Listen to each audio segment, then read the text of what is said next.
Good evening, everyone, and welcome to the April 25th, 2023 regular meeting of the Everett Public School Board of Directors. I will now call the meeting to order. I will be presenting the land acknowledgement this evening. We respectfully acknowledge that we are on the traditional lands of the Coast, Salish, Snohomish, and Tulalip peoples. We express our deepest respect and gratitude to the ancestors of this land on whose shoulders we stand. In Everett Public Schools, we strive to create an equitable outcomes and build a culture of inclusive belongings for all students, teachers, staff, and community. Thank you. Please stand and join me in the Pledge of Allegiance. I pledge allegiance to the flag of the United States of America and to the republic for which it stands, one nation, under God, indivisible, with liberty and justice for all.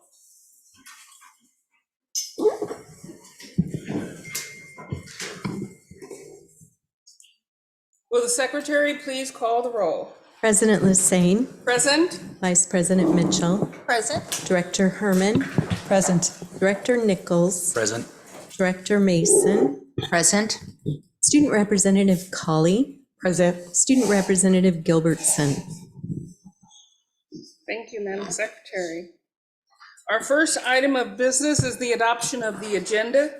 Dr. Saltzman, would you please introduce this evening's agenda? Yes, thank you, Madam Chair, Board of Directors, and to the public this evening.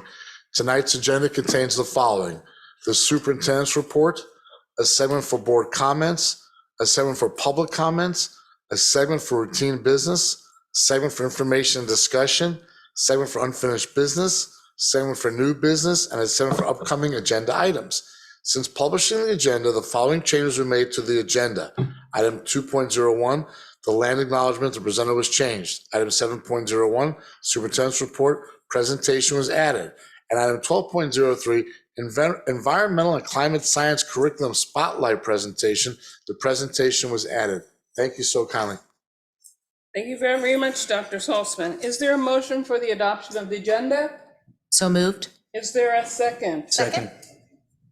Nichols got it. Okay, gotcha. It's been moved by Director Mason and seconded by Director Nichols to adopt the agenda. Is there any discussion? Hearing none, we'll now proceed to the vote. All those in favor, please respond by saying aye. Aye.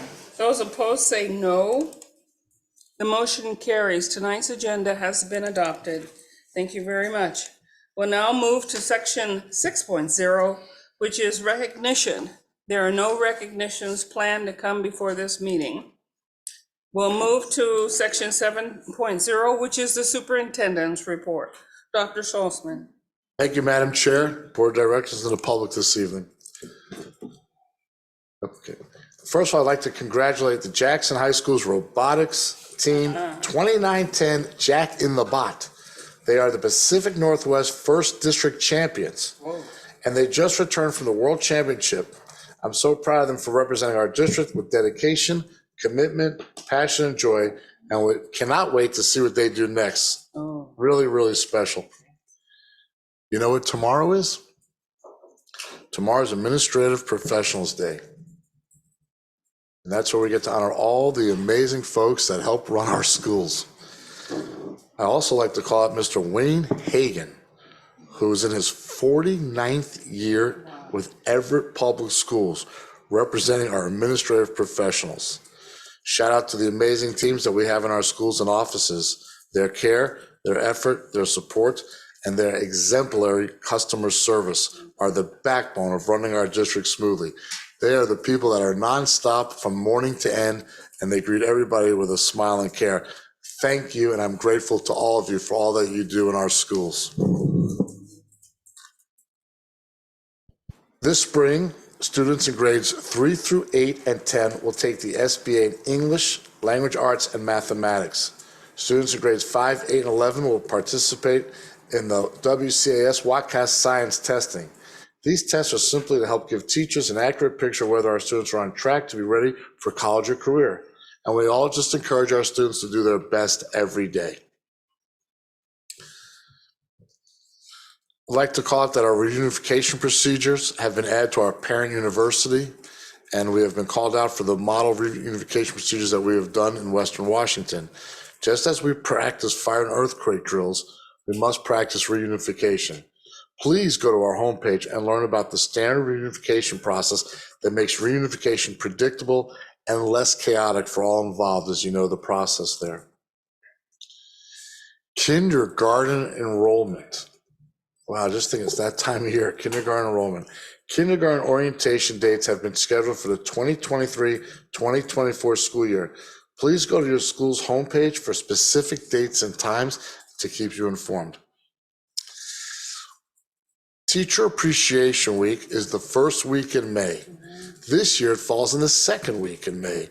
So as you mark your calendars, and please make sure that you thank our amazing teachers for all that they do every day. And that is the second week in May. It's awesome. And finally, as you look out your windows, you see sunshine, and finally some warm weather. And we, to our students and to our parents, get outside and enjoy this great weather. And on Friday, it's going to be in the 70s, so dress prepared. Thank you so much, board, and to the public, and have a wonderful evening. Dr. Saltzman. Coming up. We'll now move to section 8.0, which is board comments. The purpose of this agenda item is for directors and student representatives to have the opportunity to share what they have encountered through their work in the district and in schools and just in the community as it pertains to being a representative of this board. Comments should be kept brief, and we shall now move to our directors.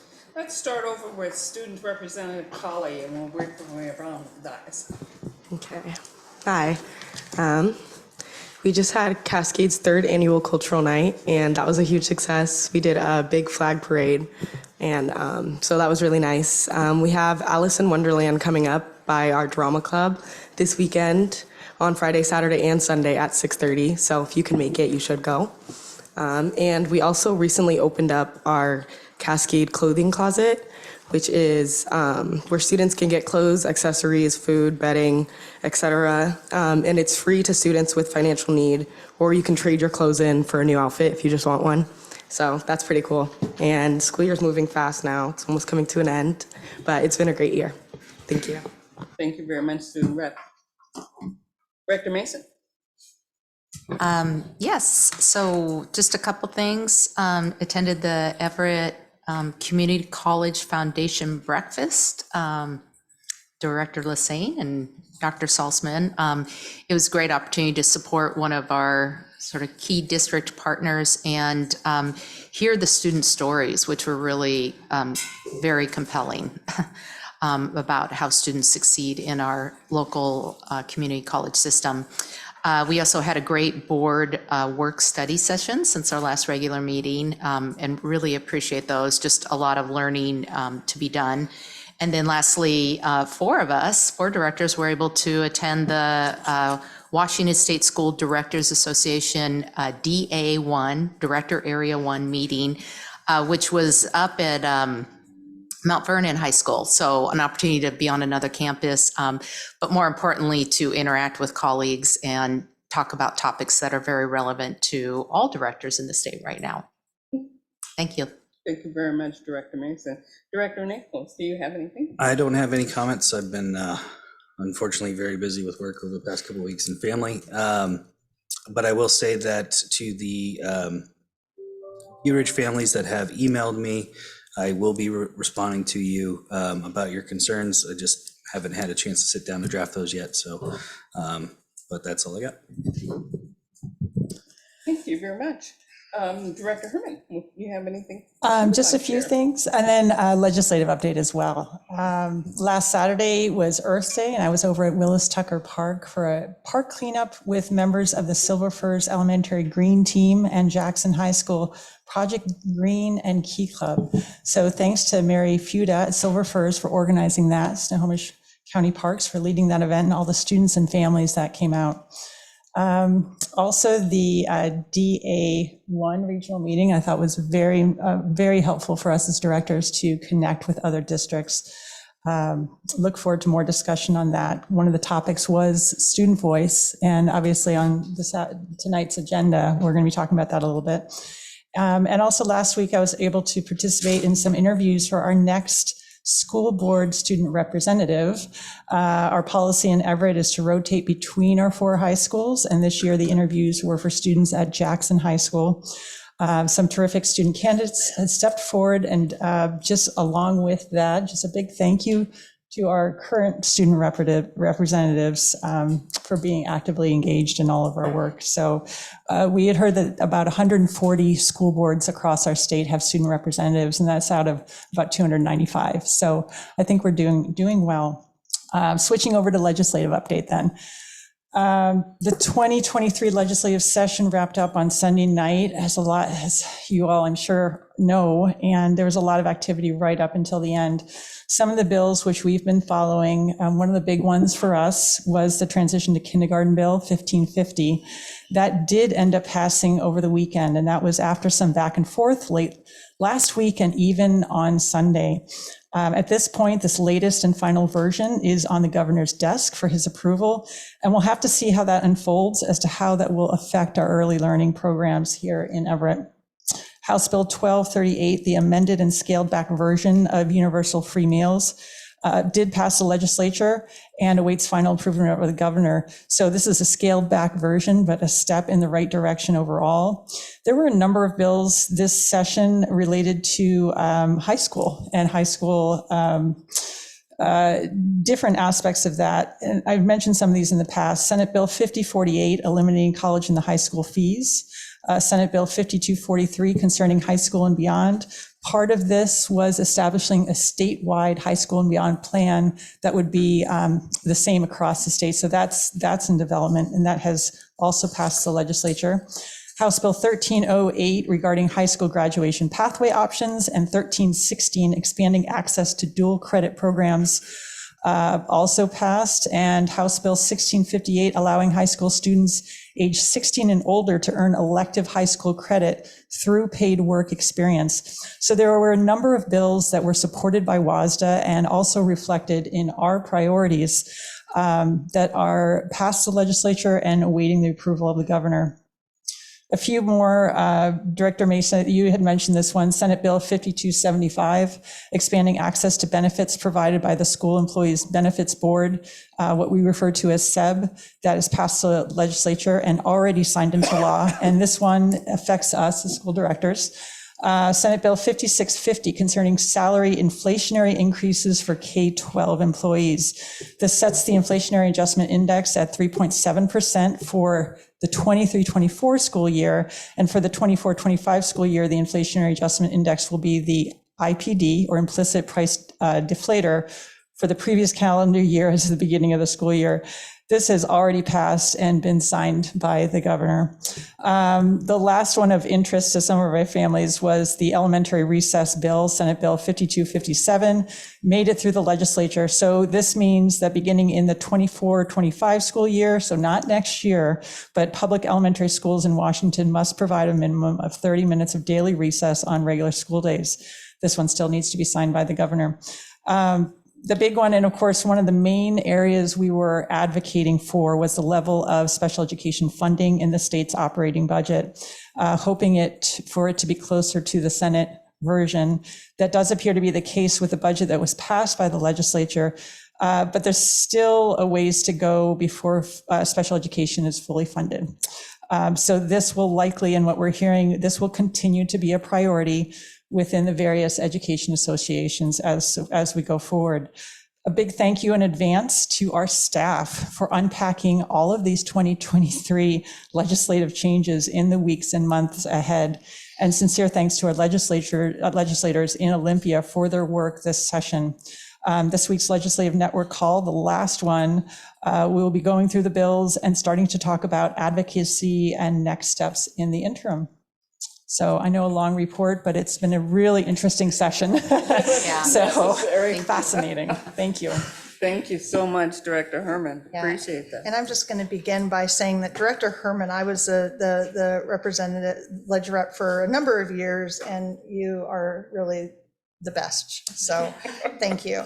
I have just a few points here that in the legislative session last year, I believe it was, board members had to have to participate in diversity and inclusion training based on the length of our terms. And so we have to take 2 classes every term.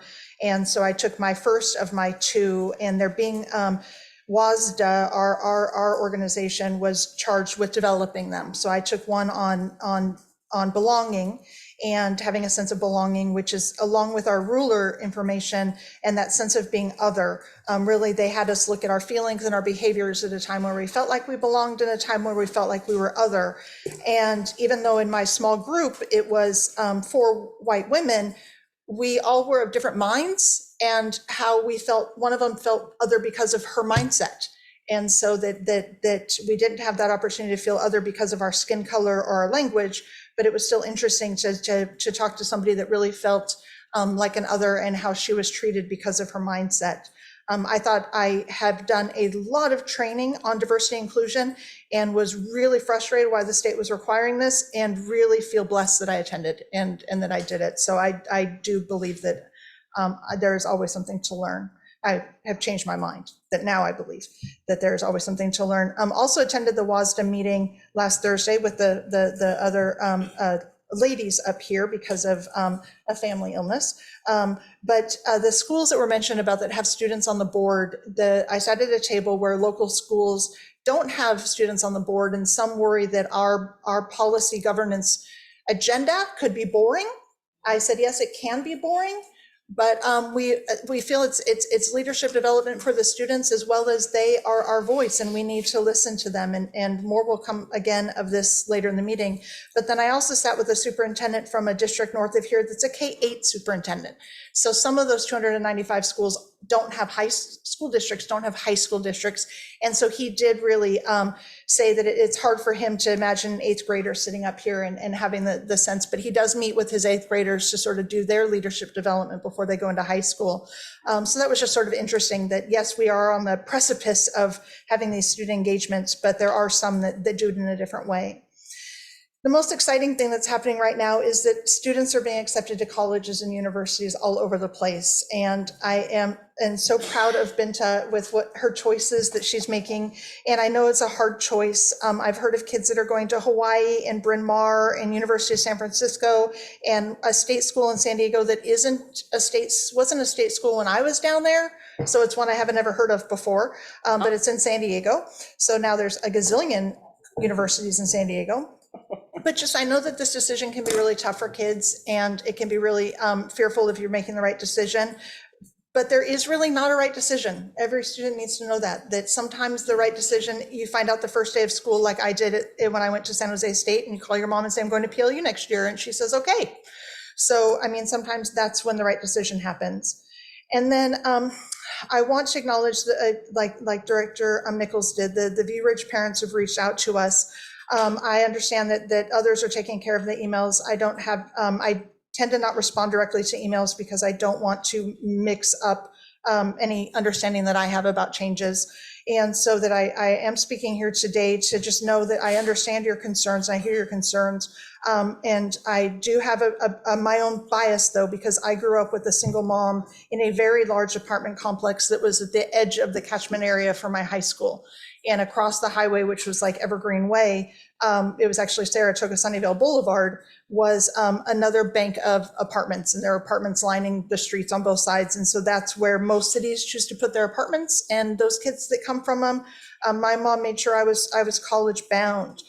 And another thing too that we've talked about, and I've heard about these 200 kids that are coming to View Ridge, but they're not all coming at once. They're coming as the apartments go in, and as we phase things in groups of 20, maybe 30 kids is what a chart that I have available sees. So, you know, our schools really are going to be ready. Our staff knows how to do this. I live in the South End where we have seen this all the time, and neighborhoods would move, and I'd get questions from friends who would say, my kids now go to this school. And It is just sort of, it's something we're good at. And please know that we know what we're doing. So, and I know this is really tough, though. I really do hear that. So thank you for that. I took a long time. Thank you. Thank you, Director Mitchell. I had the opportunity to attend the Everett Police Department's annual award presentation on the 11th of April. And this award presentation hasn't been held since April 2019. And why is that? Guess what? The pandemic. So they haven't had this award presentation. But you know, one thing I really enjoyed about this one was during this meeting, our own assistant principal, Mr. Melvin Bustamante, I hope I said Yes. that correctly, Yes. received a Citizens Commendation Award. And I would like to congratulate Mr. Bustamante for his selfless act of courage, his dedication to the students and families and the staff here at Everett Public Schools. He did an outstanding job in overcoming different challenges, and I won't go into those, but he stood up for himself and put himself into danger just to protect our students, and I want to thank him and congratulate him. I was also able to witness school spirit during Jackson High School's Lip Dub Day. I've never been involved in this. It's a blast. It is truly a blast, and the kids really enjoy doing this. All the kids in the schools participate in some way or another. They either stand in the passageway as the camera's coming down and they're dancing and they're lip dubbing to music. And it's just school spirit. And it was really quite an honor for them to invite me to be involved. I really enjoyed that. I also had the opportunity to participate in Cascade High School's cheer pancake breakfast day at Applebee's on Saturday. It was amazing. The kids served all of the people who came in and, purchased their ticket and came in. And it was very nice to see school spirit involved. And it was a big fundraiser for them.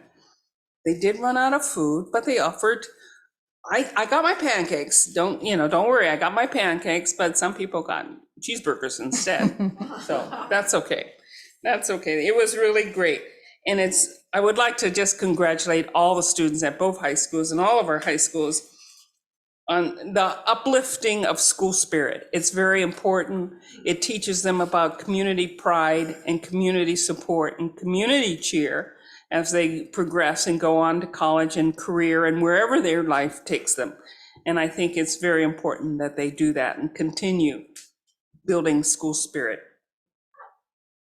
And it's already been brought up about the WASDA Regional Directors Meeting, and we will be talking about that in the future as we progress, especially with student voice. And that's on the agenda this evening, but it will also be on the agenda in the future as well.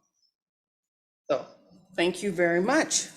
We'll now move to section 9.0, which is our public comments section. The school board specifically sets aside time during regular board meetings just to hear from our constituents. We do this because we value your input and would like to hear and understand the perspectives that you bring to the table. Our school board meetings are designed to conduct business in public in an orderly, productive, and respectful manner. We welcome ideas, opinions presented in the same manner. It's important that all understand how this portion of the school board is conducted. There are 3 reminders for those who may not have attended a board meeting before. We will call you up to the podium, or we will let you in the Zoom to speak in the order in which you've signed up to speak this evening. Each speaker has 3 minutes. All comments are recorded, so the board will have access to everything that is said tonight. Repetition is not necessary, and it has a tendency to cut into the time others have to speak. The public comment section is part of the agenda for the board just to listen to what you have to say. It is not open for debate or discussion. Board members do not respond to individual comments. As the board president, I have the responsibility to ensure that the meeting and all conversations and business actions are orderly, productive, and respectful. I'm asking in advance that you help us model for our students what respectful and inclusive community looks like and sound like before you come up to speak at the podium. Thank you very much for taking the time to come in and talk to us. And our first person that's coming to us will be coming from online. And that is Christina Richmond. She's from View Ridge Elementary School parent. Jared, would you please promote Miss Richmond to the panelists so they can join us via Zoom?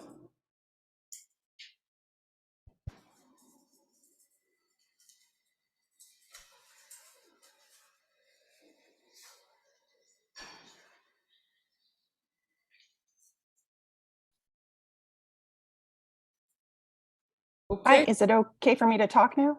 yes. Would you set the green light on the lectern for us? Thank you. Your 3 minutes are in at this point. Moment. Go ahead and speak. Thank you. My name's Christina Richmond. I have a fourth grader at View Ridge, and I submitted an email to the board members, and I don't really want to repeat everything, but just the highlights are that I think, like a lot of other View Ridge parents, we're upset with the process. We think that it was clear that this development would generate significant numbers of families, which means kids, since 2020. And we're disappointed that there wasn't, this seemed like it came up as an emergency situation that the board had to act quickly on it. So we're frustrated that we weren't involved in that process. And I think you have heard that message. And I suspect other parents will be reiterating that point as well.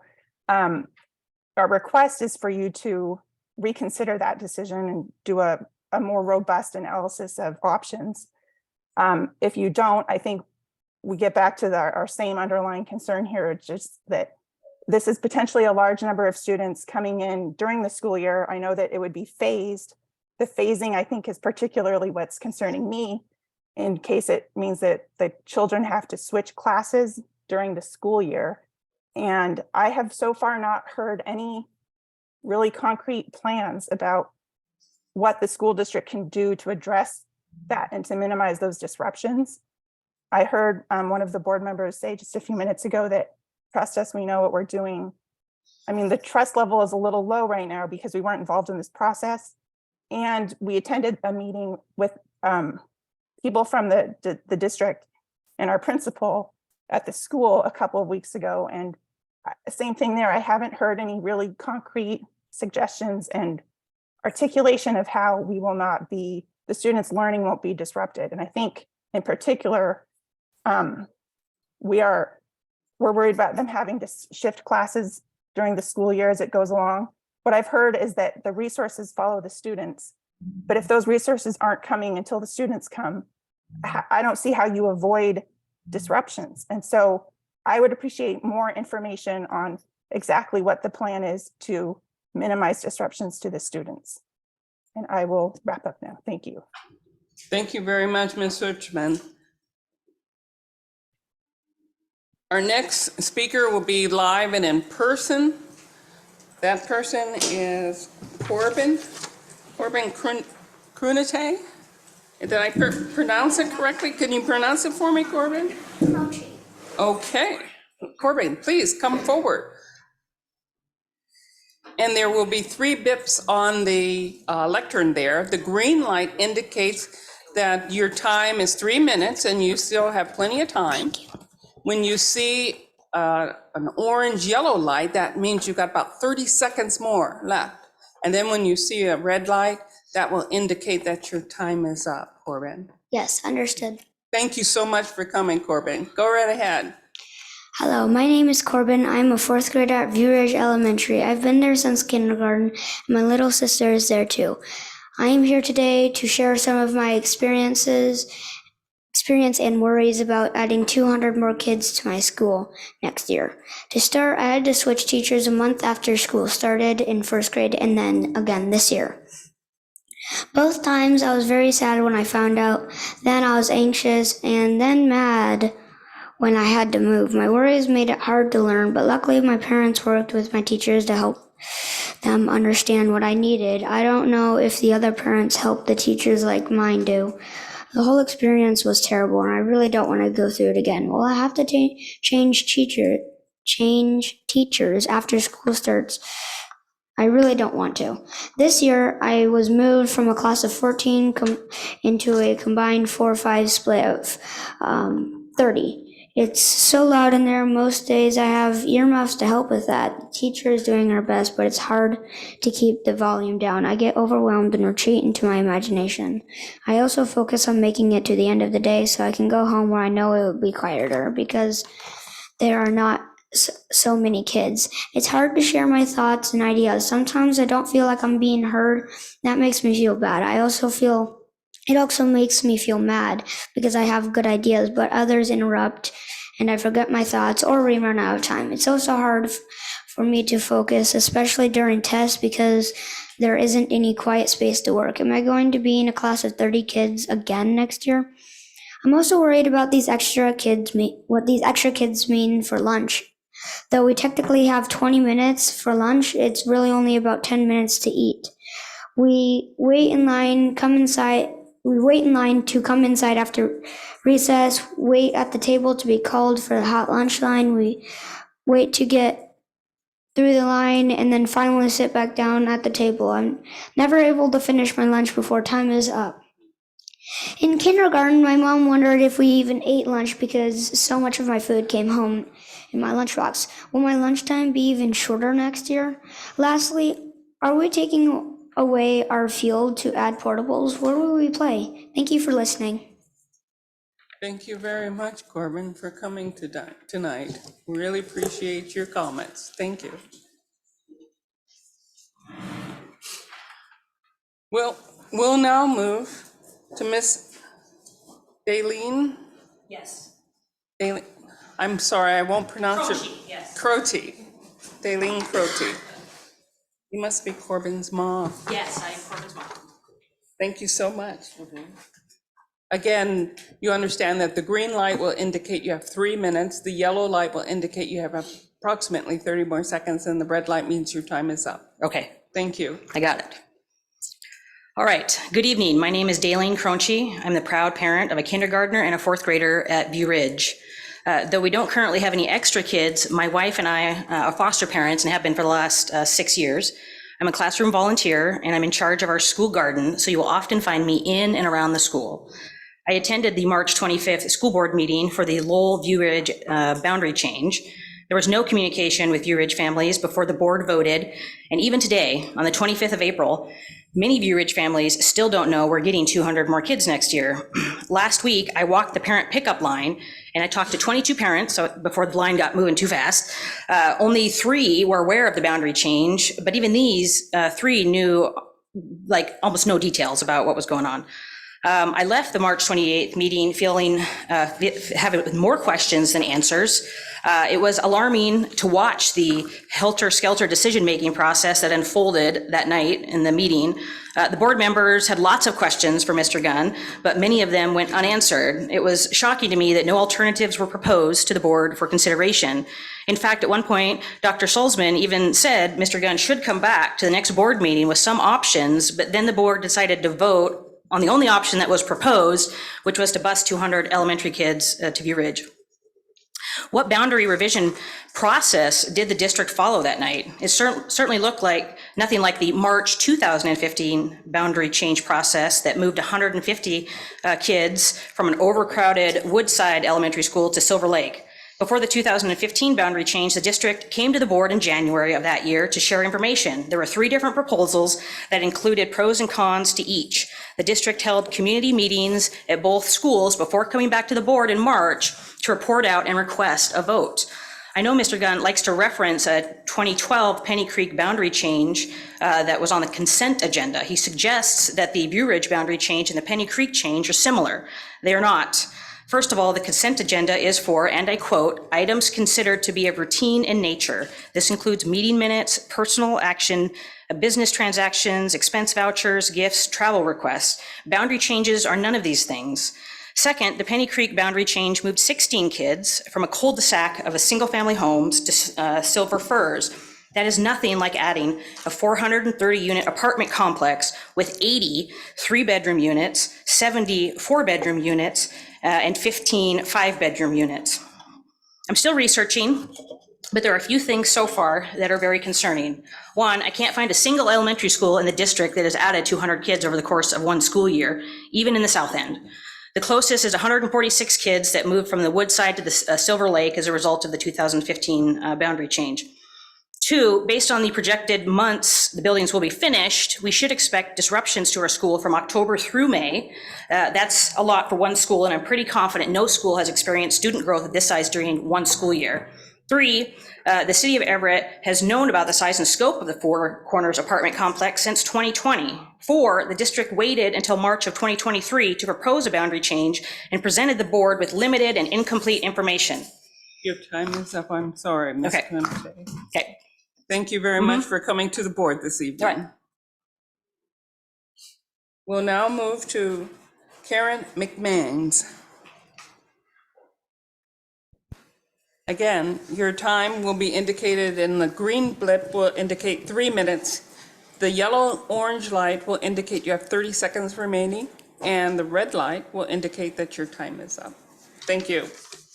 My name is Karen McMains. I'm a parent of View Ridge Elementary. I'm a former teacher and I volunteer at the school an average of 20 hours a week. I'm here to address the school board's approval of the boundary change to shift the entire Four Corner apartment complex to View Ridge Elementary. I have many concerns, but will focus on only one today: the practical impacts for current students and teachers. It is important to truly understand what those impacts look like. As a former teacher myself, the thought of one school enduring 4 large increases of student enrollment in 1 year is not acceptable. It is estimated that View Ridge will get 44 students in October, 28 in December, 40 in March, 42 in May, and 46 in July. Teachers will put a great deal of time into preparing for new students. For example, they will get their desks and supplies ready. When the students arrive, they'll need to spend days and weeks finding ways to welcome them into the classroom community and to understand classroom routines and expectations. They need to assess where they are academically and determine how best to meet their needs. Also, realistically, the students will not arrive one day altogether for the month. They will trickle in as they move in. This is even more disruptive because the teacher's planning time will be in constant state of preparing for new students. This will impact the amount of time available to focus on progressing current student learning. This brings me to the impacts on current students. Many people know, but a lot of students at View Ridge and other schools are still trying to catch up from the loss of learning during COVID. How will this impact them? We were told that students will be evenly distributed in the current classrooms when they arrive. As classes become too full, new staff will be hired and current classes will be redistributed. The thought that my daughter and other current students could potentially change teachers and classmates in December, March, or even May is one I cannot wrap my head around. The emotional stress put on each student as they leave the teacher and classmates that they've connected with for so long is unacceptable. As one of the main parents who plans most of our large school activities, I'm concerned that our normal tradition activities such as our fundraisers, holiday store, and art docent programs will be impacted. They will at least have to be modified. The schedule for new waves of students throughout the school year and possible classroom changes will make these programs difficult to run. This will be a great loss and disappointment to our community. Lastly, I am frustrated with the lack of communication and requests for feedback from the View Ridge community prior to this boundary change vote. It feels as though it was meant to be sneaky and that the impact of our school community is not of concern. I also feel that the school board should have been presented with numerous options on how to handle this large increase in students arriving View Ridge, and instead of only one option of View Ridge. I ask you, the school board, to request the district present you with more serious options and that this boundary change be revisited. Thank you. Thank you very much for coming this evening, Ms. McMahon. Thank you so much. I appreciate it. We shall now move to the next item, section Section 10.0, which is the consent agenda. Dr. Salzman, would you provide an introduction for the consent agenda? Yes, thank you, Madam Chair, Board of Directors, and to the public. The board's consent agenda includes repetitive business items such as meeting minutes, personnel actions, expense vouchers, surplus lists, gifts, grants, and recurring contracts. Sometimes it includes items that occur less frequently but are of routine business nature.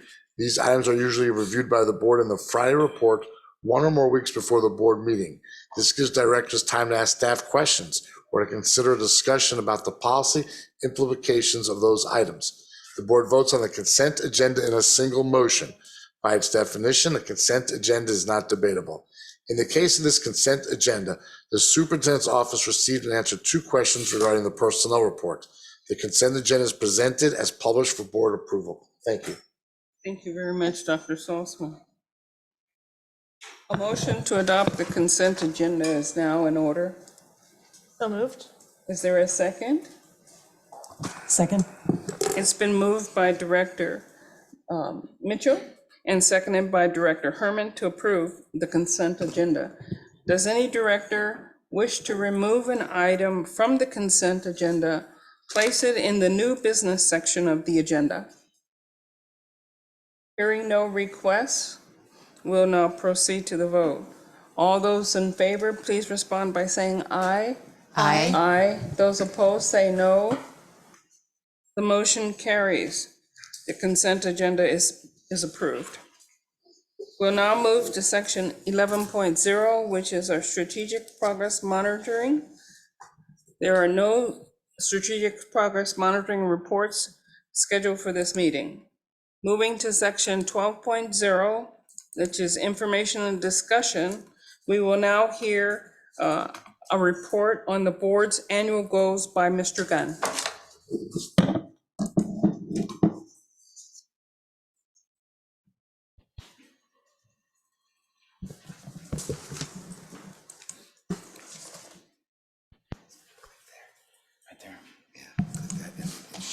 Okay, I do this every time.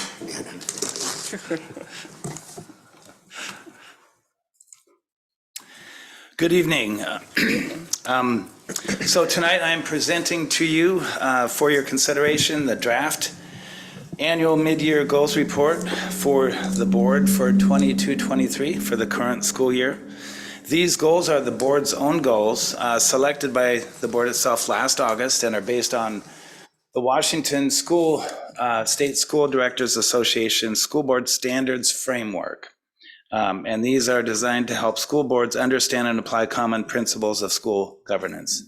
This report was prepared for your consideration by the Executive Cabinet and the Superintendent. And while this report reflects the work of the board, it also reflects the work of the superintendent and staff of the district to help carry out this work. The key concept to understand here is that much of the work you set out for yourselves in August is carried out on your behalf or under your policy level guidance and direction, or with the assistance of the superintendent and the staff and the students of the school district. The 2 most important processes reflected in this mid-year progress report. The first one is the strategic plan implementation. A series of 5 board study sessions, January through May, have provided you with information and updates on 16 strategic initiatives currently underway this year, and where you were provided opportunities to engage in various engagement activities around these initiatives. And then also the second most important process is the instructional review process. These are conducted at all of our school sites, sharing data on the student performance and classroom walks, debriefs, and preliminary action planning resulting from this process. These took place in October through December. And then the board and the entire district have accomplished much this year. I'll just mention three areas around oversight and monitoring and advocacy, the roles of the board in these areas. The board has continued with an aggressive program of monitoring the work of the district and the superintendent through board study sessions, presentations, and reports. We are continuing, and the board is continuing to maintain a very solid financial foundation in these fiscally challenging times in support of our instructional and support programs. And then the board has also been a strong advocate with legislators in support of our legislative priorities this session, which just completed, as you know, Sunday. This is an interim report mid-year, and the final report of progress is typically presented to you in August at your summer workshop and then finalized later that month. And so with that, I will give you an opportunity to review and discuss this report and hear about any suggested changes you would like to make. Directors, at this time, do you have any questions for Mr. Gunn that you'd like to? I don't have a question, but I just have one statement. At the WASDA meeting last week, sitting with I was at a table with one other board member, but 3 superintendents. Pretty much the consensus at our table was, isn't it a shame that we have to have something called officially a budget reduction plan? Because doesn't it show that all that money we're given through ESSER with our levies and everything that is necessary to teach our kids? But that's beside the point. We all agreed on that point, but it's out of our control. But the fact that we did do a painful job, but going early, talking, an engagement that was done with each of our teams, with engagement that was done with the board to see what the plans were as we communicated out to our schools. This has been a very difficult time. But there are superintendents that still haven't done anything yet and haven't communicated to their districts. And so the fact that we are feeling this now, I believe we did it a better way than others are doing it. And so I just want to thank you all for the work and all the communication that went out, because I think you've put us in a better place than what is going to happen for some school boards around this area and the communities around this area. Thank you. That's my only comment, because I think this shows how tired I am. Directors, do you have any other questions or comments for Mr. Gunn? I just want to add on, it's also in conversation with other school districts and school directors, things that I think I'd probably taken for granted before, and that is the strategic plan itself and our updates. That I was talking to another area director on and saying it's really helpful to get those really in-depth updates. Also the IRs, the instructional reviews. That's something that I think I assumed other districts just automatically did. So we have a lot of great things in place here in Everett, and so my appreciation really rises as we network with these other districts. So thank you. Thank you. Also, I did have one question, and I guess maybe I should know this, but my question, when we talk about our goals, we don't put a number value on them. Yet when we do our progress reporting, it indicates how involved we are with the number of times we've done the study sessions, the number of times we've reviewed our strategic plan, the number of times we've seen information in the Friday report. Does that tell you that perhaps maybe our school board goals should place a number value on it, or is that necessary? I don't know. I don't know. I'm just, May I answer your question? Just have a point of discussion, because we don't always know, and because budgets have impacted us in the years past, I think we sometimes would put numbers that we would approve 3 curriculum adoptions, but if we don't have a budget for 3, we don't want to commit ourselves to 3. And so I think for me, that's where I not having a number on everything, because we don't control, everything that happens, but to see the number at the end, I think it does show how involved we are, even though the community only sees us up here once or twice a month. Because they don't always attend it's live for our special meetings on Zoom. Most people don't attend them if they watch them later, but the Friday report, some people ask to see that, not everybody does. And so I think it does show the work we do for the community and the district, the volume, but again, we don't always control the number. if that helps from my perspective I only. would say that I think general goals are good to be put in that SMART format, simple, measurable, attainable, all those types of things. But in a governance situation, we're not governing by metric, as it were. And it's really just about the quality of the work that we do, not necessarily the The quantity. numbers, yes, exactly. When we start looking at the quality of it, then you wonder, are there any areas in which perhaps we need to focus more on? Did you notice any particular areas in which you felt we need to, we're halfway through. So have we reached the point in which we may not have focused enough on as far as that quality aspect of it in certain areas? So in our recommended mid-year report here of progress, we did not identify any areas of deficiency. That would certainly be up to your conversation and discussion to discern. I will comment that I have seen in the past, if requested, in the August workshop, some board self-evaluation of its progress. If you wanted to do something like that, it would be easier to set it up for you actually to perform that evaluation through a facilitated process at the workshop in August, perhaps. I do know it's part of our survey, as far as our evaluation goes. So is that part of it? I think it's the WASDA self-evaluation that we do every year. Yeah, okay, On how well as an individual I think I'm doing. yeah. And as a district, I think we're doing. But you could not see anything in, as far as a deficient area that we need to focus a little bit more on? No. Thank you. Do you see one? No, I'm Okay. I'm looking for the recommendation.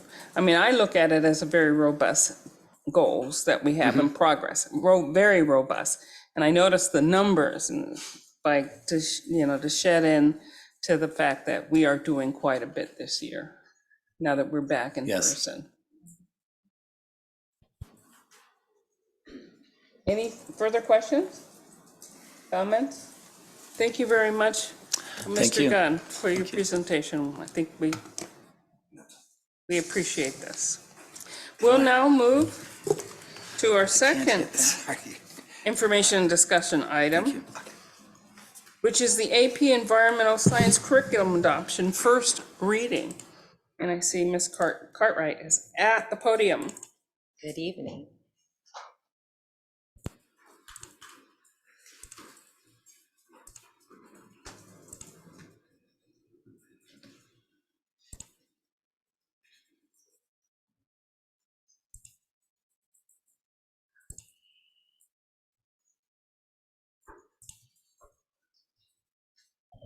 Good evening, President Lassane, board directors, and Dr. Saltzman.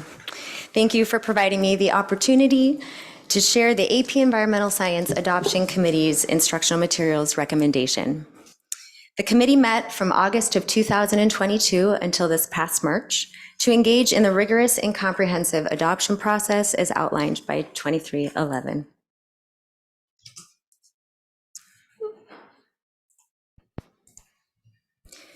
The adoption process, like all others, is grounded in the district's strategic priorities. At the heart of our work is increasing equitable access to resources to support student learning. Of course, our work directly aligns with the priority student outcome, increased science achievement. As a 9th through 12th grade course, it is important to note that this work also helps us support reducing gaps in achievement and ensuring that our students are prepared to succeed in college and career. The process was launched by a needs assessment. The state's adoption of the Next Generation Science Standards created the need for a refreshed course and therefore new instructional resources. Instructional resources were last adopted for AP Environmental Science in 2012. In addition to new state standards, the College Board has since updated the course and exam. The changes started in the fall of 2019, with the updated course finalized for fall of 2020. A committee comprised of teachers, District facilitators, as well as representatives from the Learning and Information Technology Services, evaluated instructional resources, recommended the selection of an instructional resource, and developed an implementation plan. To prepare to engage in this process, committee members engaged in learning experiences to build and calibrate their understanding. Emphasis was placed on ensuring that they understood how the standards and the course support equity and access for each student, how research best practices highlight student-centered and student-empowered learning experiences, emphasize the integration of technology, and how the College Board has established a framework and resources that guide us and support us in preparing our students for college, career, and life readiness. After reviewing the resources based on policy and key criteria, finalists were identified by the committee, which were Bedford, Freeman, and Worth, also known as BFWs, Environmental Science for the AP course, Cengage's Exploring Environmental Science for AP, and Savas's Environment, the Science Behind the Stories. A virtual open house was hosted to provide an opportunity for our community and staff to review the finalists and provide feedback. A district webpage was created, as you see illustrated on the screen, with online resources and feedback forms for each finalist. This opportunity was communicated to the community via the district homepage, Facebook, Twitter, and emails. The final step in the adoption process, as you know, is to review all of the data collected. Data was made visual for the committees to help in analysis and interpretation, thus illuminating input from staff, teacher, and community. The results of the comprehensive review of the data supported the referral of the instructional resource that will be identified over the next several slides. I am pleased to share that the AP Environmental Science Adoption Committee recommends Environmental Science for the AP course, 4th edition, by Andrew Friedland and Rick Rayla. This resource, published by Bedford, Freeman, and Worth, includes print and digital materials. This resource rose above the rest due to it being more student-friendly and comprehensive for both teachers and students. Environmental Science for the AP course was recommended because it is designed for students to achieve the next generation science standards. Students use the science and engineering practices and the cross-cutting concepts of the standards to solve problems. It is the resource most aligned to College Board's AP Environmental Science course and exam description. It's built to produce scientifically literate citizens. The curriculum challenges students to think critically about world situations. The print and digital resources help teachers in differentiation and students in their ability to access content in numerous ways. The organization and amount of information on pages and within resources supports even our youngest high school learners with accessing information and building understanding. It includes scaffolded instruction and has embedded strategies for both teachers and students to support diverse learners. And it provides robust support for teachers, giving them the tools and resources they need to plan and implement strategies that each student can access. Like any advanced placement course offering, College Board's course and exam description are used by teachers. This resource, along with the videos and practice prompts provided in the AP Classroom online resource, guide teachers' instruction. Although numerous resources are provided by the College Board, a complete curriculum is not.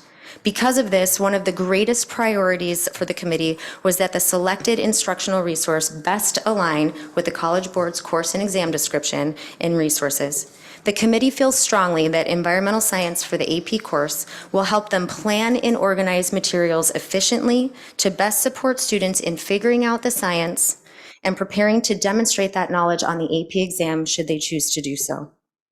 Focus on alignment also supports the district's strategic priority for district-wide course offerings in clear and aligned instructional models.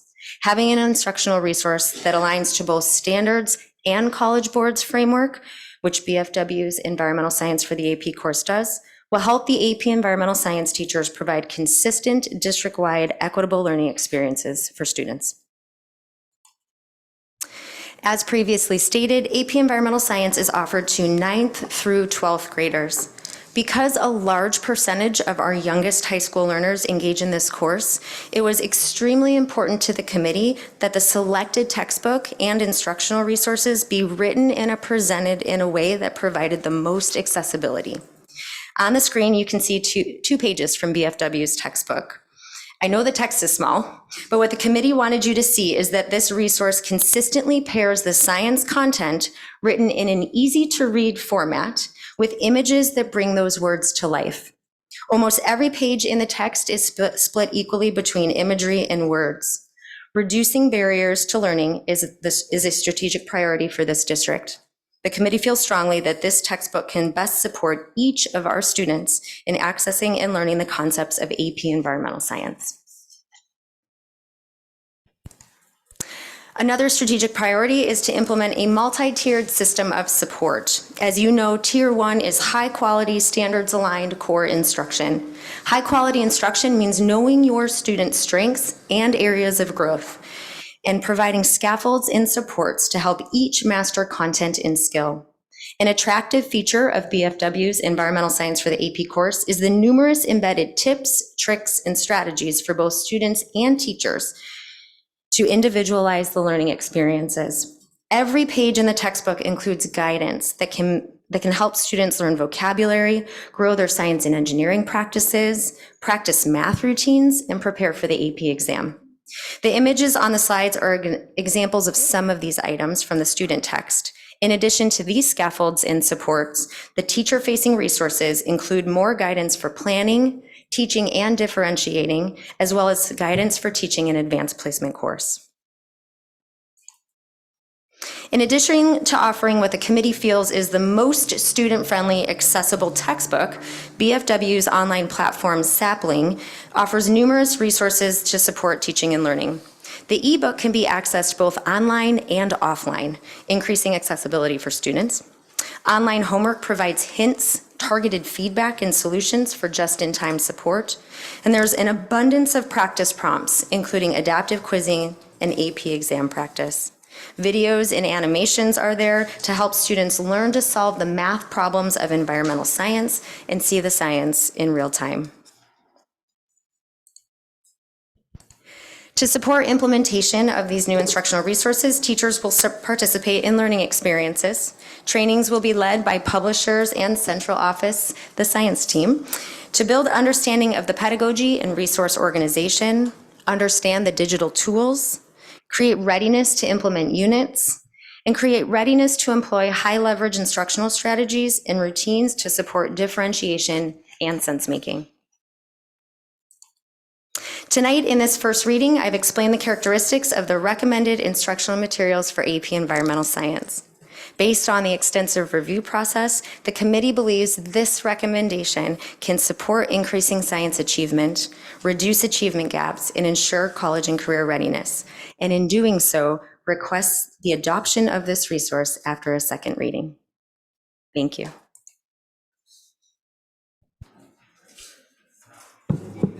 Comment or ask questions? We all have questions. Director Mason, you have your finger up. You have a question? I do. So a couple of quick questions. So did students have an opportunity to participate on the committee or at some point interact with the materials and give feedback? Yeah, teachers field tested, as we like to refer it, samples of the materials in classrooms with their students. Okay. Mostly from a reading perspective. Students had access to the textbook to just provide insight about what they were seeing on the page and how the materials were presented to them. And I know that the AP exam is specific and we don't develop that, but does it address climate change as a topic? Oh, yes. Okay. Yes. Good. You're going to get to hear about some of that next. Okay. I wasn't sure if it sort of danced around the topic and just showed a lot, but thank you. Oh, yeah. I only have one question, and it wasn't exactly clear. Is there a lab component to this? Yeah, College Board recommends lab material, and then the materials themselves recommend labs that complement the units of instruction that have been outlined by the framework, which our teachers utilize. Do they develop it themselves, or is it all coming from this text? No, there's some that come from this text as well as some of the other College Board resources outlined by their course and exam description. Gotcha. Thank you. This is fantastic. My ninth grader is currently in AP Environmental Science, and at Jackson, they had the practice exam on Saturday morning, and the real one is next Tuesday. So Here we go. Our living room is filled with flashcards right now. Awesome. And so this Warms is- my heart. So this is terrific, and I had the same question since the idea of student voice in all these. This would be a perfect opportunity. So I'm glad you were able to address that.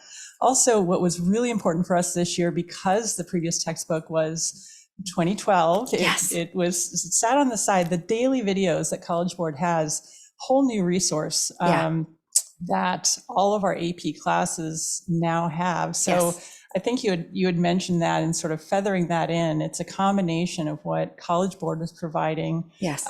But this, I'm just really glad that this will be an additional resource for our families. There is an abundance of resources, as you've experienced, and Yeah. this text was written to support the use of all of those. So. Yeah, no, this is great. I appreciate it. So thank you.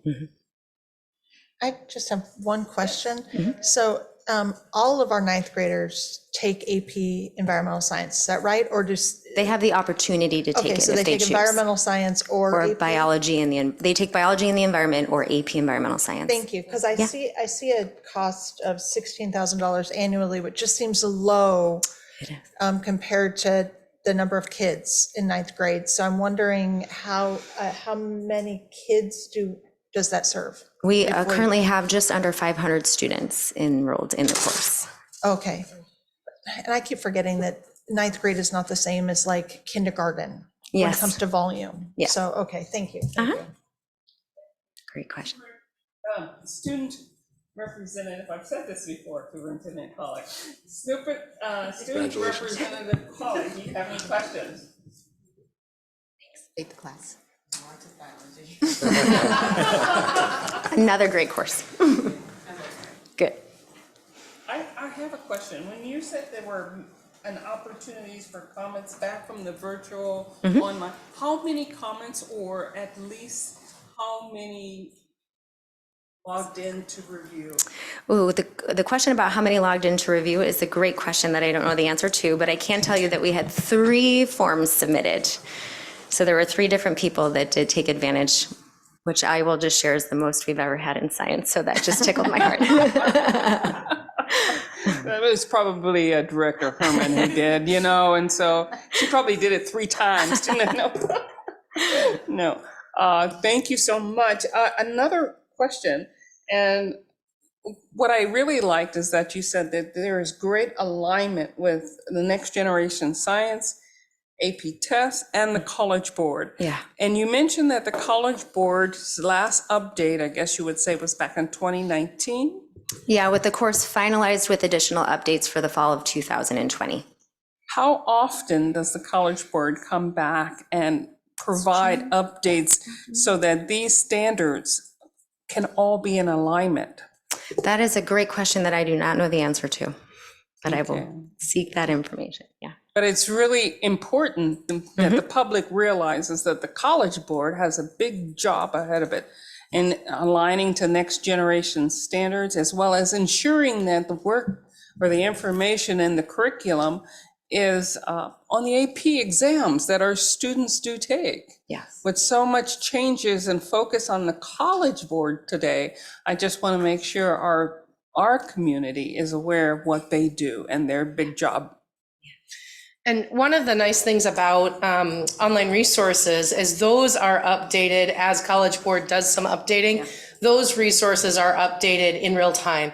So while you have a static textbook, when you have the College Board saying, hey, we're making a revision to the test, they update their test prep resources online and we have access to those pieces. So it's one of the benefits of having the opportunity and taxpayer support where we have those one-to-one devices so that students are able to access those online, offline, and digital resources so that we can make sure that we're staying current. Thank you so very much. We want to make sure our students get the best education possible. And we truly appreciate all the work that the College Board is doing to ensure that our curriculum meets all of the next generation standards out there, and our kids can take a good AP exam and do well on it and be college and career ready. Yeah. Thank you so very much. Thank you. It's always great to hear from you, Anne. Thank you. Do you need to officially move it to second reading? Yes, we do. We'd like to, by general consent, can we do that? By general consent to move this to second reading? Very well. I think we have all nods. So we shall, okay, great. The next item Raise it a little higher. is we'll now move to section 12.303, which is environmental climate science curriculum spotlight presentation. And I think the floating, two yeah. people who are going to do the presentation are standing at the podium. We are. Good evening, President Lassane, Board Directors, Dr. Salzman. With Earth Day just celebrated this past weekend on April 22nd, 2023, we thought this was a perfect opportunity to share with the board and public some of the great work we've been doing in Everett Public Schools around educating students on both environmental and climate science.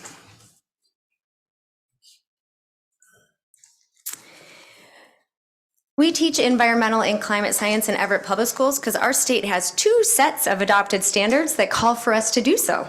The first are the K-12 Integrated Environmental and Sustainability Learning Standards, which describe what students are supposed to know and be able to do to be environmentally and sustainability literate. These standards are intended to be integrated into core content areas across all grade levels. The second are the Washington State K-12 Science Learning Standards, also known as the Next Generation Science Standards. Some of these standards explicitly address climate change, including figuring out the rise of global temperatures, figuring out evidence of climate change, and engaging students in climate modeling and geoengineering. There are also standards that are proximately related to climate change, in which students figure out the effect of sunlight on the Earth's surface, develop models of cycling carbon, and analyze how humans are altering the natural balance of Earth's carbon cycle. In elementary school, as driven by the standards, students engage in adopted curriculum to learn the foundational information in school and skills of environmental and climate science. For example, in grade 2, in our air and weather unit, students make observations of the sky and they investigate air to figure out patterns that describe local weather conditions as well as patterns that describe seasons. In the 4th grade land and water unit, students analyze how land and water affect one another and how we can reduce the impacts of natural earth processes on humans. And then in the grade 5 ecosystems unit, students figure out the relationships that link organisms and their environment and how human activity can affect an ecosystem in beneficial and harmful ways. It's important to note that students also grow their understanding and awareness of environmental issues as teachers implement the district's adopted Reach for Reading units. Students experience units that focus on questions such as what happens each season, what happens when nature loses its balance, what do we do with all this garbage, and what's worth protecting. Building on their elementary knowledge and skill, middle school students engage in learning experiences to figure out environmental and climate science phenomena such as small-scale storms to climate patterns of precipitation. Natural hazards, in which they figure out what causes them, where they happen, and how they cause damage. And they figure out rising temperatures due to the imbalance of Earth's carbon system, which results in different problems for different communities across the globe. As you may recall, high school courses have shifted with the state's adoption of the Next Generation Science Standards. Traditional biology, physics, and chemistry courses are now courses that integrate earth science and space science when applicable. Because each of our core high school courses includes earth science, each course tackles an aspect of environmental or climate change. In biology and the environment, students figure out ecosystem stability and the response to climate change. In physics and the universe, students analyze renewable and non-renewable resources and how we store and distribute energy. And in chemistry and the Earth system, students study forest fires to learn about heat and energy, as well as figure out the chemistry of climate change and how our everyday activities contribute to climate change and ocean acidification. The examples shared across these last 3 slides highlight some of the ways that we implement the state standards and that we are ensuring that each of our students in Everett Public Schools is prepared for their lives after school, where they're going to need to learn and figure out new scientific knowledge to inform their decisions about environmental and climate change issues. And Dr. Bochin will now share some additional experiences. Thank you. So we don't just see climate science and environmental science in science classes. We actually see these concepts across a lot of different content. So for example, you can see here in 2 of the AP seminar presentations that students did, we had our opportunities for our students to be able to do research and explore current topics that were relevant to our world with environmental and climate science. So in their collaborative presentations, their team presentations, these teams focus on their collective research of the threat of climate change and the impacts on their lives. And the second group actually focused on the water crisis. So in a forum like AP Seminar, students have the chance to dig deep into these current issues, vetting current research, presenting arguments about these topics, which is a very rich and relevant learning activity, but it's not a science class, but they're able to explore some of those different pieces. We also have some enhancement with some specialty programs that we have. You're very familiar with Play and Learn, which is our youngest learners in our system being able to explore, and it's a community program that is held 5 days a week within our community at different locations. We are very fortunate this spring, for the very first time, we're holding 2 outdoor education sessions at Lively Educational Center in the south end of our district. We just recently had one on 4/14, so you see a couple of photos here of some parents collaborating with their young learners to explore the environment, whether that's planting or checking out leaves. But those outdoor sessions the outdoor session was really positive, and we want our students, even our youngest students, to be able to experience some opportunities to play around with environmental science. We also have some special projects like the Madison School Elementary School Gardens that you see here. Now, these photos, I will tell you, were taken last spring. It's a little bit early for some vegetables and some flowers, but they're gearing up for a lovely spring and helping to do those. But when we think about that, it really helps our students to understand sustainable practices, growth cycles from seeds to plant, and it's a tangible way for them to engage in that activity right there. Garden projects like this one at Madison are supported by funding from Everett Public Schools Foundation, one of our great community partners as well. We also have some amazing specialty programs. For example, the Sustainable Agriculture Club at Sequoia High School participated in the Washington State Envirothon. I'm glad I got that one right. It was a little difficult to say, Envirothon. But it is an annual natural resource competition where high school youth demonstrate their knowledge and problem-solving skills on the topics of aquatic ecology, forestry, soil and land use, and wildlife. And we also have some photos here of the AP Environmental Science students at the Mount Rainier Institute. These students are from Cascade High School, and the environmental science curriculum, as we just heard an adoption presentation for our upcoming curriculum, but this actually gives students the opportunity to work in forests and other natural areas and really understand the complexity of the decision-making related to managing sustainable resources. For example, these students do a mini timber cruise where they discover that Washington forests have a significant economic value. And for many students, it's their first exposure really to the idea of forestry, and provides critical resources and how to use those in a very wise and intentional way. They also explore inspirational and recreational benefits of forests, learn their ecological benefits such as wildlife habitat, erosion control, as well as carbon shortage. And finally, we do have some Earth Day activities since this was just last Saturday. Schools across the district, it really engaged in some meaningful and fun activities to help their students engage in environmental sciences. This example here the top one is from Gateway Middle School, which was just finding different opportunities each day of the week leading up to Earth Day in a way to engage students in environmental and climate awareness. And then, of course, the aforementioned, the green team from Silver Firs Elementary is pictured here. They did do an Earth Day cleanup at Willis Tucker Park in collaboration with Jackson High School. They did work with the Snohomish County Parks Department, who created an event on their website so they could have people sign up and help to contribute. They had over 50 students, parents, and community members attend, and they did tons of campus cleanup and really did an amazing job, but really brought a sense of pride, not just for that school group, but also for their community as well. And finally, career and technical education, the career-connected learning components that we have that are linked to climate and environmental science, it's a key player for our CTE work. And as we look to continue to develop our connections with our community, you can see this graphic actually shows the connection of the pathways and the career opportunities that align to the instruction delivered in our classrooms. So CTE is constantly working to provide students with understanding on how the classroom connects to the community, and these pathway courses really do help to support post-secondary opportunities that we might find in the region. So we want to thank you for this opportunity tonight.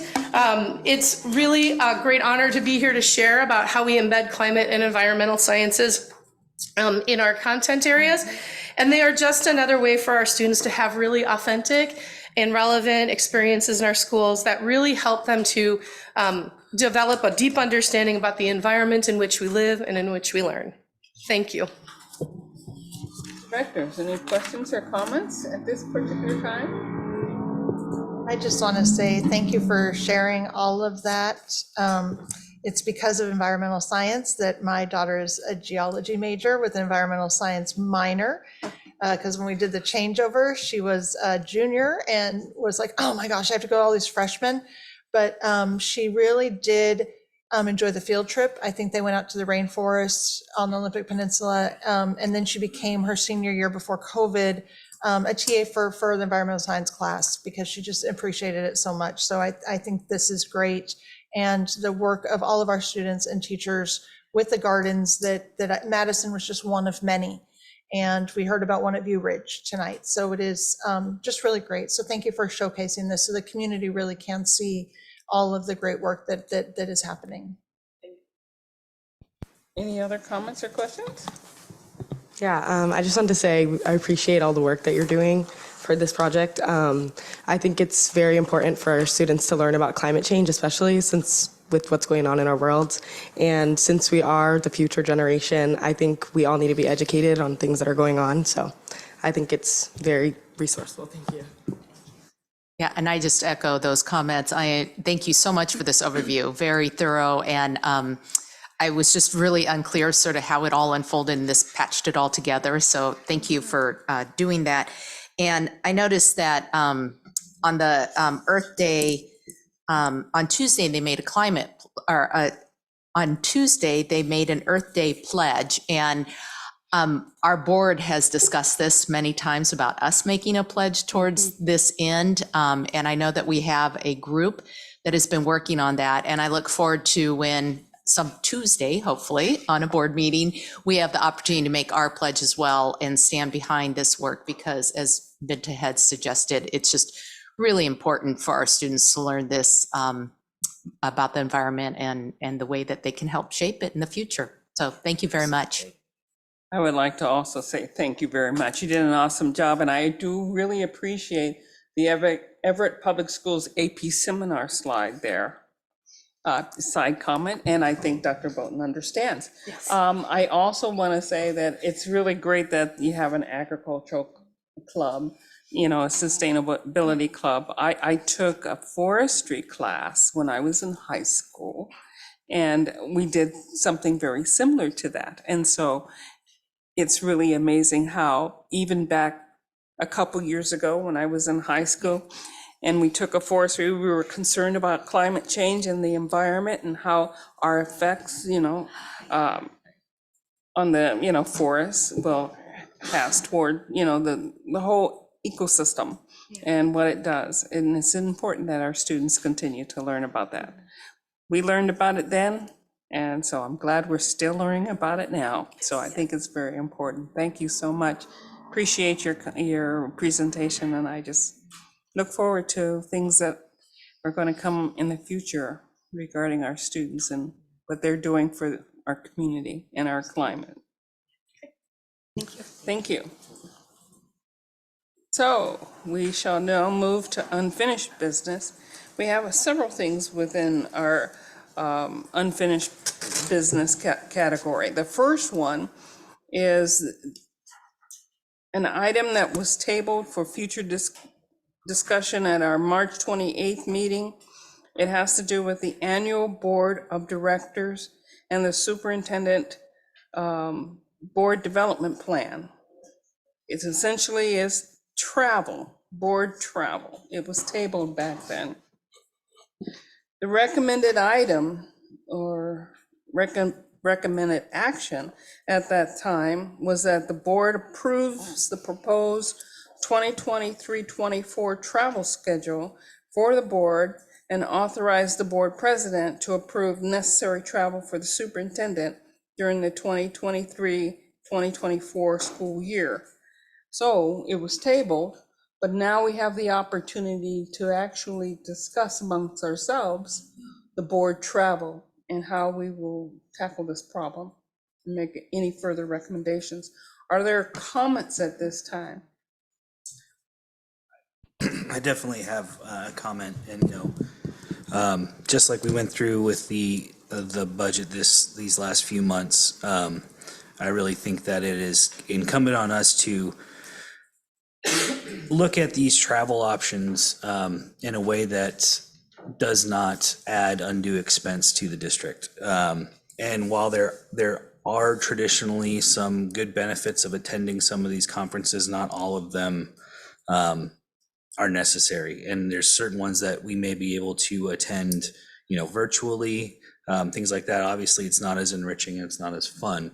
But from a fiscal, from the public purse perspective, I don't know that this year is the year to go out on trips. I think this year is a year for us to continue to tighten our belt and lead by example, and not engage in these types of things. And hopefully we can pick it up again in the 24-25 school year.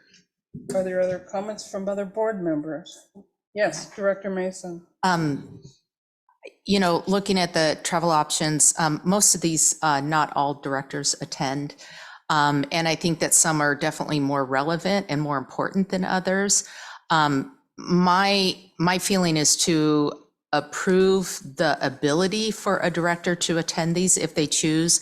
I know that budget is a concern, but similar to our teachers, we're not just ending professional development completely next year because we are having a economic downturn in the district. So, for example, I think that the most costly of these options is obviously the national conference.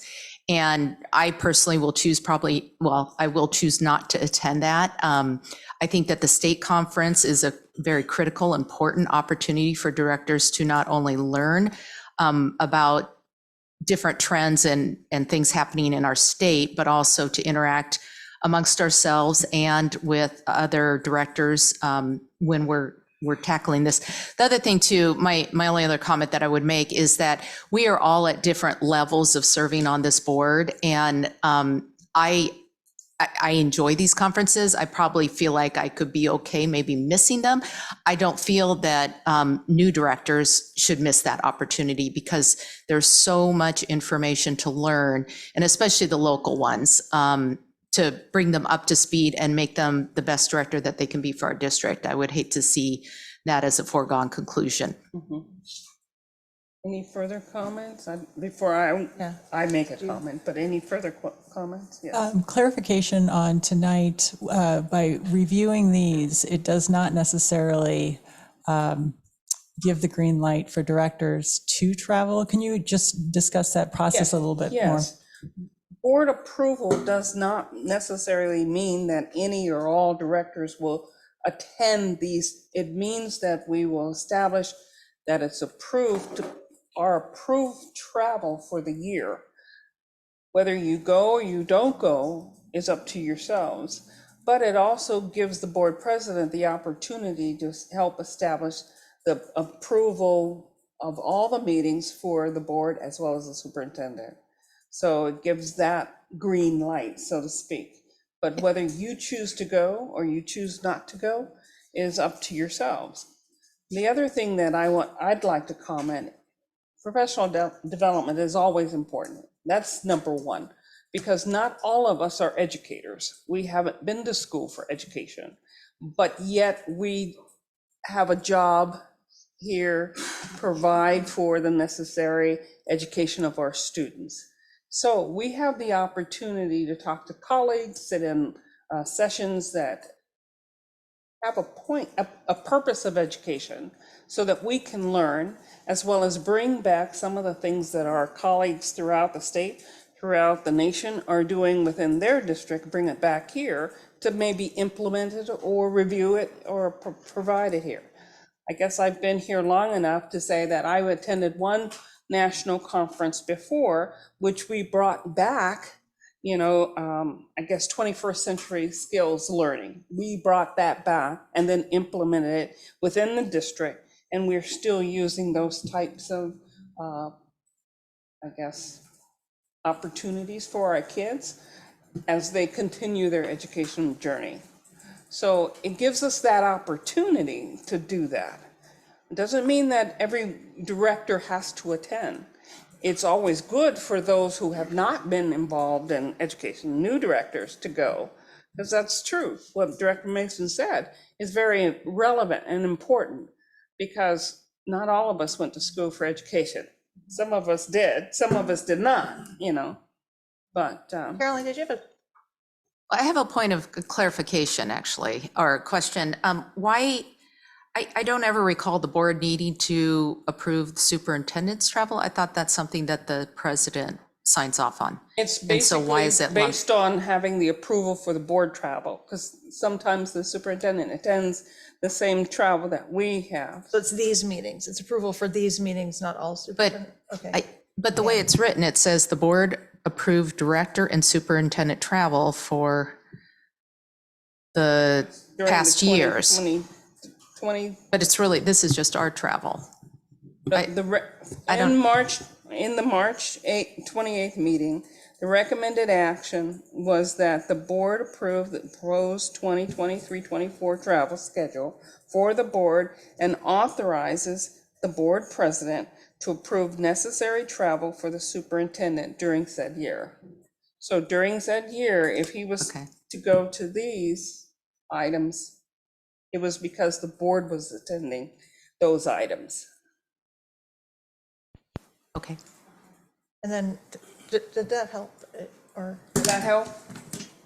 Yeah, it's, Okay. It is a bit confusing because of Yeah, it is. board travel versus superintendent, but I think it was because clear the that. superintendent has other travel. Yeah, too. Yeah, he has Yeah. other travels as Yeah. well. Yeah. And the board president approves those travels as well. And I just want to say for this coming year, I appreciate what Directors Nichols said, because being fiscally aware of what we're doing to the teachers, especially because we have eliminated a lot of district travel. Right.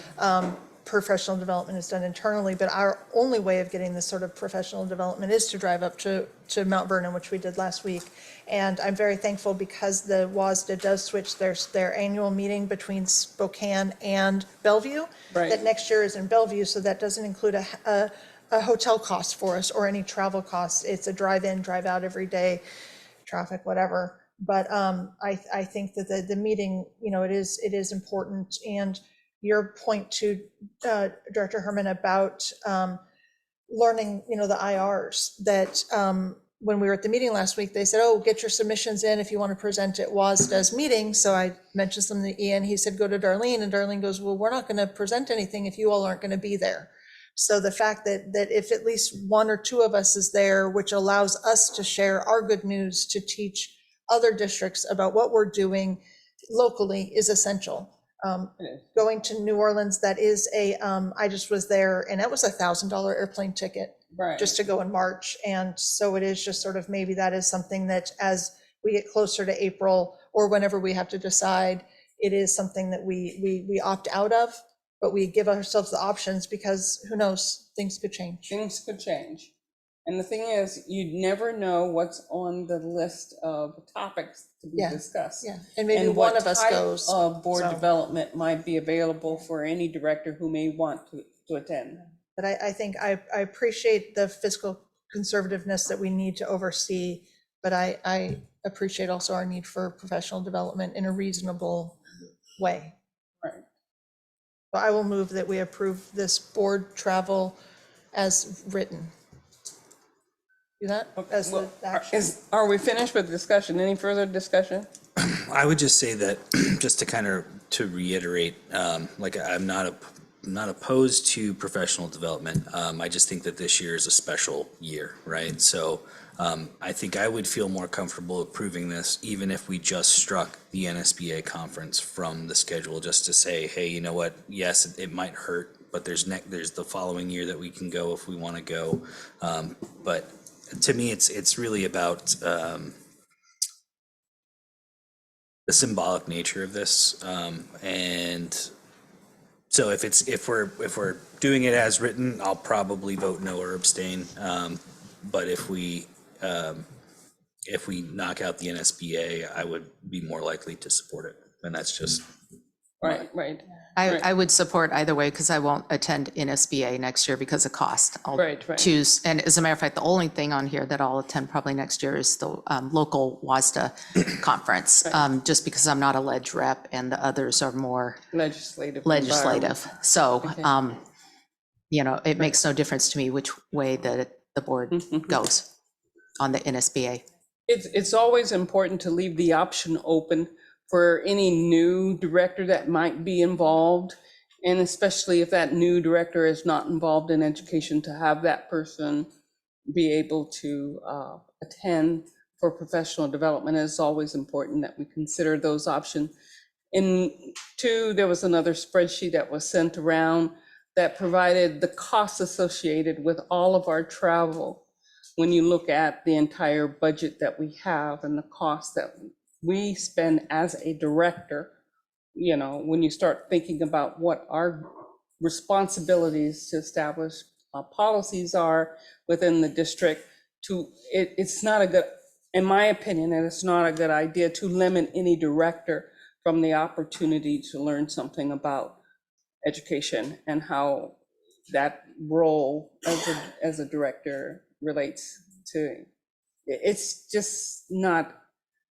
What am I trying to say? I'm trying to say keep options open so that that person has as much opportunities to learn and grow in the position.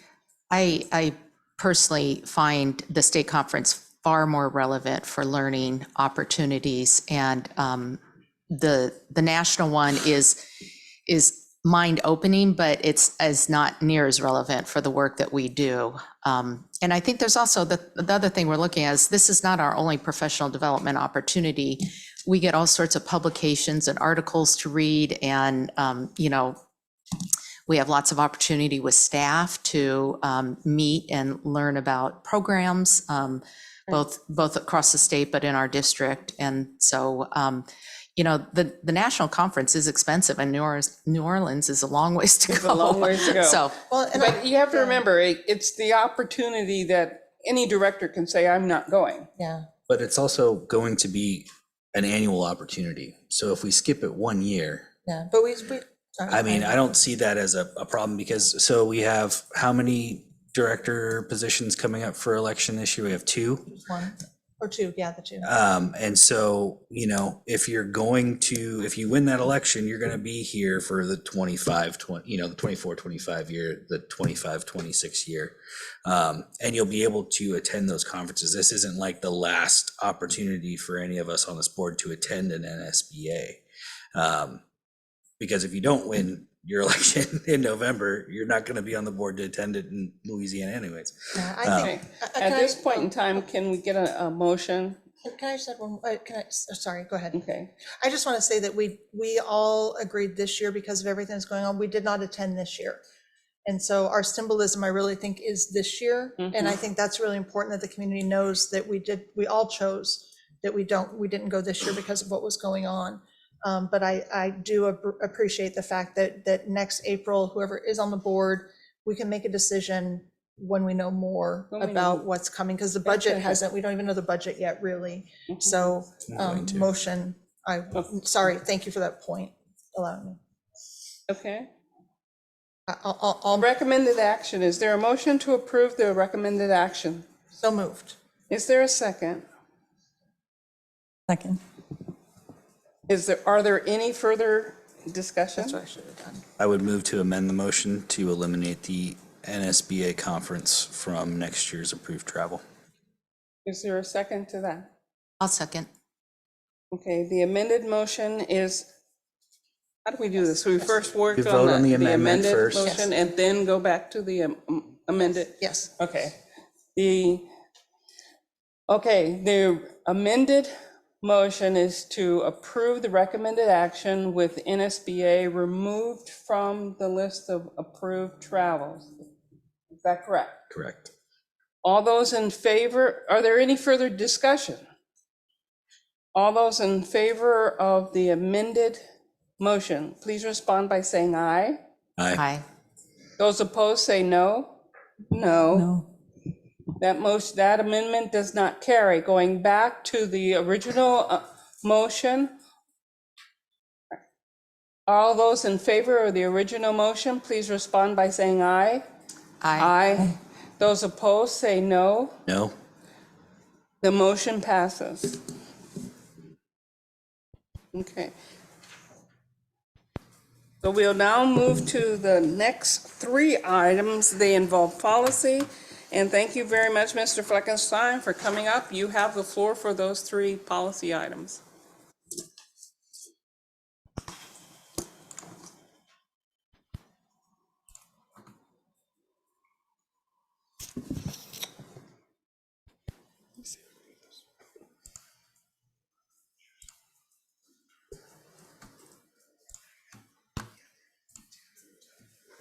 Thank you.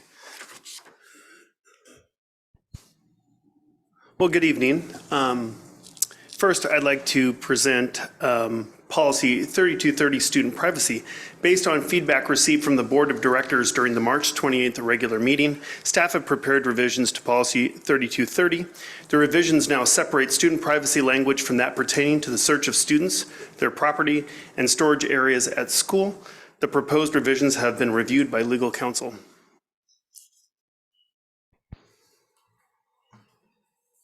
Are there any questions or comments? I just want to say thank you because they are much more clear.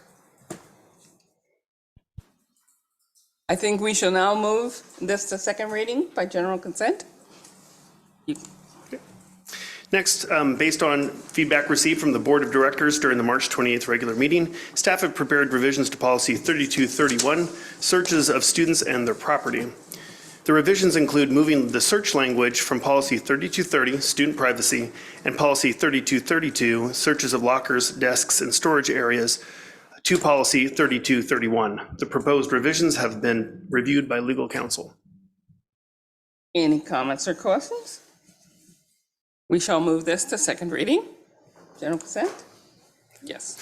And finally, in unfinished business tonight, as previously described this evening, revisions made to policies 3230 and 3231 no longer require policy 3232, searches of lockers, desks, and storage areas, to continue, and staff proposed deletion of this policy at this time. Any further questions? Gosh, we should go ahead and do it, but we have to move this to second reading, so we'll do that. General consent. Excellent. Okay, we'll now move to new business, which is section 14.0. And Mr. Fleckenstein is back at the podium. He hasn't left the podium for student representation to the board, proposed revision, first reading. Thank you. The proposed revisions this evening to Policy 1140 include the addition of language that allows student representatives to provide the board with their perspective on issues brought to the board via an advisory vote. While an advisory vote holds no governing impact on the board's voting outcome to pass or not pass an agenda item, student representatives will have the opportunity to provide an advisory vote as pro, con, or abstain prior to the board taking their official vote on an agenda item. The proposed revisions to Policy 1140, student representation to the school board, have been reviewed by legal counsel and the superintendent's cabinet prior to tonight's meeting. Any questions or comments? I would like to wonder what Binta thinks about having an advisory vote. So what we learned at our meeting last Thursday, what this means is before we actually take our official vote, we will turn to you and Alice and say, you know, do you want to let us know anything? Do you want us to vote for this or against this? Something that we, Pro, con. or con, thank you. And I appreciate that. And one thing that I wish I had appreciated at the time, and it was upon reflection, that when we were talking about the school calendar and Alice said something along the lines of, this sounds like an adult problem, I really heard that. And it was upon reflection that I thought, like the day after I said yes to the calendar change, really that was important and an interesting perspective. And I'm glad we went back to the original calendar. So it is having your voice. This is important before we approve an AP curriculum. And if you have no opinion, you have no opinion. But that we sort of said you can abstain. So it's still a yes, no, or an abstain. Yeah, I do believe it's important because the work is pretty much impacting us. So yeah, I think it's smart to get, especially before you guys all get to make your decision and know how we feel about it, or at least some of the students who can advocate. Yeah. Yeah, I think it is a good idea. Okay. It may require that the student rep, take some action to find out a lot more about the items beforehand. Do you think that's important as well? Great. And even talk to other students, maybe the ASB, leadership there at the schools that you attend or other schools, so that you can get a total student voice opinion on that beforehand. That might involve more work on the student rep. Is that okay? Really going to be impacting us. We want to know what's going to happen to us, all the policies and things that are changing. So I do think that it would be okay to put in a little extra work. Excellent. And As the senior, as she leaves. And I'm glad you're having that with a smile on your face. So the community knows, because our student reps are appointed and not voted in, we are the only ones by regulation that have the authority to vote on any action. And that's why it is not an official vote. That's why it's advisory, but your voices, as was said earlier, there are not enough districts that really take the student voice into effect. And as Director Lassane just pointed out, it's your collective voice that is really important to us. So we're sort of excited to have this today. There's another district around here that is voting on this tonight as well. I do have a question regarding the language, and looking at that last sentence that has been added, the way that it's written and the way that I read it, so please clarify if I'm misinterpreting, but it says votes on agenda items as follows: immediately before the board votes on an agenda item. Well, we vote on the approval of the agenda, we vote on the consent agenda.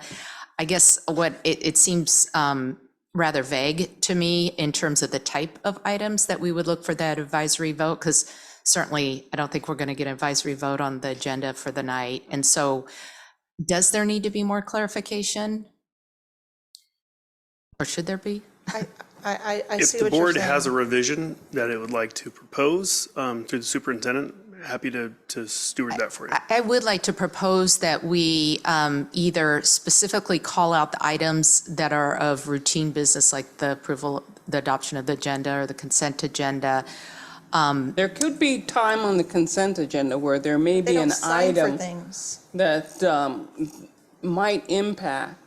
Okay, so maybe that's not the right way to go about it. I just would like to see it a little more clarified in terms of when we would ask for that advisory vote, because there's just a lot of items on our agenda that we vote on that are, I guess, of routine nature, things. Would that clarification perhaps be better placed in the procedure? I don't know, maybe. I would ask Mr. Fleckenstein. The procedure, yeah, that He might has a be in the thought. procedure. Yep, I'm happy to steward your revisions as you present them to the superintendent. Whatever you'd like to come up with. I think that's one. If I may, I mean, it sounds like you have some ideas, and I'm happy to work with those and amend a policy for you. I think any sort of revision submitted to the superintendent's office, I'm happy to work on. I could look at it with executive cabinet and legal counsel on Monday for Okay. revisions. That would be, are other directors in agreement? I just was looking for a little more clarification. It just says Right. agenda items. Right.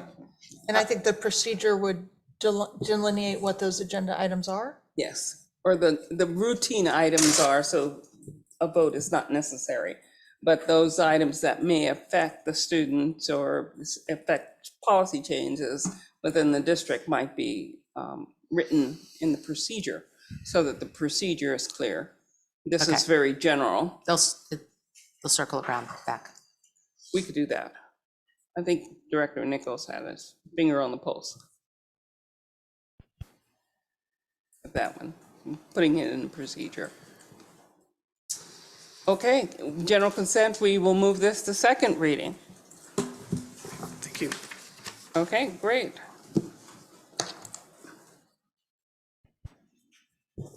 We'll now move to section 15.0, which is our upcoming agenda item. Dr. Salzman, would you please introduce what's planned Yes, for us? thank you, Madam Chair, Board Directors, and to the public this evening. At the May 2nd special meeting, board members will participate in strategic progress monitoring session number 5. We're on number 5. Okay. At the May 9th, 2023 meeting, the board agenda will contain the following: the science curriculum adoption for second reading, several policies for second reading, board goals for 2022-23 progress review, and the exciting time of the ASB budget presentations, which is always a great time of year, the March financial report, and the authorization to issue contracts. Thank you.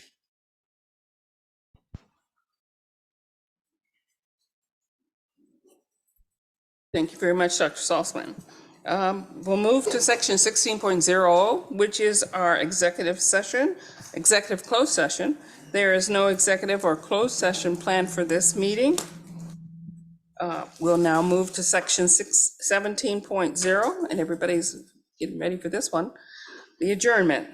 This then now concludes the business scheduled to come before the Board of Directors. This meeting is adjourned.